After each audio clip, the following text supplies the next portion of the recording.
మన తెలంగాణలో మొట్టమొదటి ఫ్యాక్టరీ అవుట్లెట్ మన ముకుంద జ్యువెలర్స్ లో లైట్ వెయిట్ ఆభరణాలు కలెక్షన్స్ ఎన్నెన్నో అన్ని జ్యువెలరీస్ పై VA కేవలం 2 to 12% మాత్రమే. విచ్చేయండి ముకుంద జ్యువెలర్స్. ప్రశాంతంగా ఉన్న భారతదేశం ఎవరి పనుల్లో వాళ్ళు బిజీగా ఉన్నారు. దేశ రాజధాని ఢిల్లీలో రోజులాగే సాయంత్రం అయింది. ఊరంతా దీపాలు వెలిగాయి. కానీ కొన్ని కుటుంబాల్లో దీపాలు ఆర్పేసే దుర్మార్గపు ఘటన చోటు చేసుకుంది. అదే ఢిల్లీ బాంబు పేలుళ్లు. దీని వెనుక ఉన్నది పక్కా ఉగ్రముఖలే అని దర్యాప్తులో తేలింది. అయితే ఈ బాంబ్ బ్లాస్ట్ లో పాల్గొన్న వ్యక్తి డాక్టర్ ఉమర్ మహమ్మద్ గా గుర్తించారు పోలీసులు. అసలు ఎవరు ఈ ఉమర్? ఎక్కడివాడు? ఏం చేసేవాడు? అసలు ఉగ్రవాదంలోకి రావాలని ఎందుకు అనుకున్నాడు? ఇలాంటి ఆసక్తికర విషయాలు ఇప్పుడు తెలుసుకుందాం. దేశం మొత్తాన్ని ఉలిక్కిపడేలా చేసిన ఘటన అది. అసలే మంచు కప్పేసే నగరం. చీకటి పడక ముందే త్వరగా ఇళ్లకు చేరుకుందామని అంతా వడివడిగా పరుగులు పెడుతూ తమ గమ్యస్థానాలకు పయనమయ్యారు. ఇంతలో దబేలుమని పెద్ద శబ్దం. ప్రతి ఒక్కరి గుండెల్లో భయం. రోడ్లపై జనం పరుగులు. ఏం జరిగిందో అర్థం కాని పరిస్థితి. అదే నవంబర్ 10 సోమవారం సాయంత్రం సరిగ్గా 6:52 జరిగిన హృదయ విదారక ఘటన. దేశ రాజధాని ఎర్రకోట సమీపంలో ఉన్న మెట్రో స్టేషన్ దగ్గర బాంబ్ బ్లాస్టింగ్కు పాల్పడ్డారు ఉగ్రముఖలు. ఈ ఘటనలో 12 మంది అమాయక ప్రజలు ప్రాణాలు కోల్పోయారు. వారి శరీర అవయవాలు రోడ్లపై చెల్లా చెదురుగా పడిపోయాయి. శరీర భాగాలు ఎవరివో గుర్తించలేనంతగా మారింది పరిస్థితి. ఘటనలో గాయపడిన వారు హాస్పిటల్లో చికిత్స తీసుకుంటున్నారు.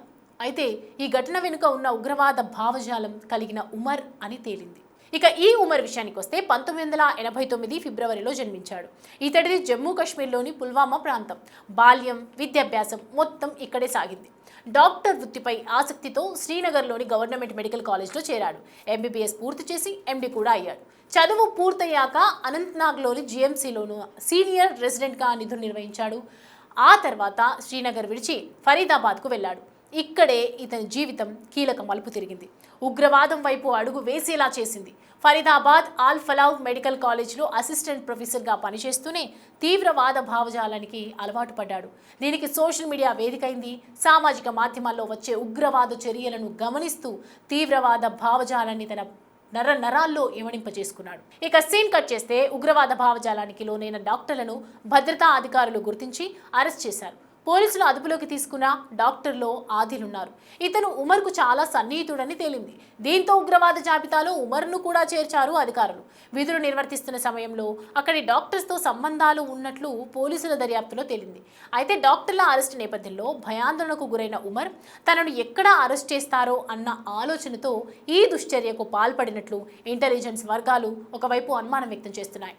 అయితే కారులో వచ్చిన ఉమర్ ప్రాణాలతో ఉన్నాడా, చనిపోయాడా అన్నది తెలియాల్సి ఉంది. ఈ ఘటనకు ఉపయోగించిన కారులో ఒకరిది మృతదేహం లభ్యమైంది. అది డాక్టర్ ఉమర్దేనా కాదా అని తేల్చే పనిలో ఉన్నారు ప్రస్తుతం దర్యాప్తు అధికారులు.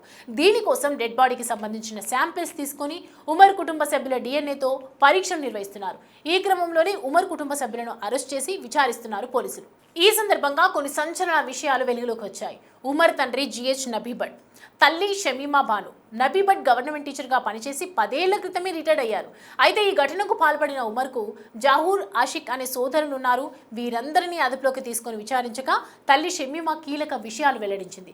శుక్రవారం తన తల్లికి ఫోన్ చేసి మాట్లాడిన డాక్టర్ ఉమర్ లైబ్రరీలో చదువుకునేందుకు వెళ్తున్నానని, ఈ క్రమంలో కొంత బిజీగా ఉంటానని, మీరు ఫోన్ చేయొద్దని చెప్పినట్లు తల్లి పోలీసులకు తెలిపారు. ఇలా చెప్పిన తర్వాత ఉమర్ తన ఫోన్ స్విచ్ ఆఫ్ చేసినట్లు తెలుస్తోంది. స్విచ్ ఆఫ్ చేసిన తర్వాత ఈ బ్లాస్టింగ్ కు పాల్పడినట్లు కొంత స్పష్టత వచ్చింది. ఇది ఢిల్లీ బాంబు పేలుళ్ల ఘటనలో కీలకంగా మారిన నిందితుడు డాక్టర్ ఉమర్ స్టోరీ. ఈ హృదయ విషాద ఘటనకు కారణమైన నిందితులకు ఎలాంటి శిక్ష విధిస్తే బాగుంటుంది? ఇలాంటివి మరోసారి జరగకుండా ఉండేందుకు పోలీసులు ఎలాంటి చర్యలు చేపట్టాలో మీ అభిప్రాయాన్ని కామెంట్ రూపంలో తెలియజేయండి.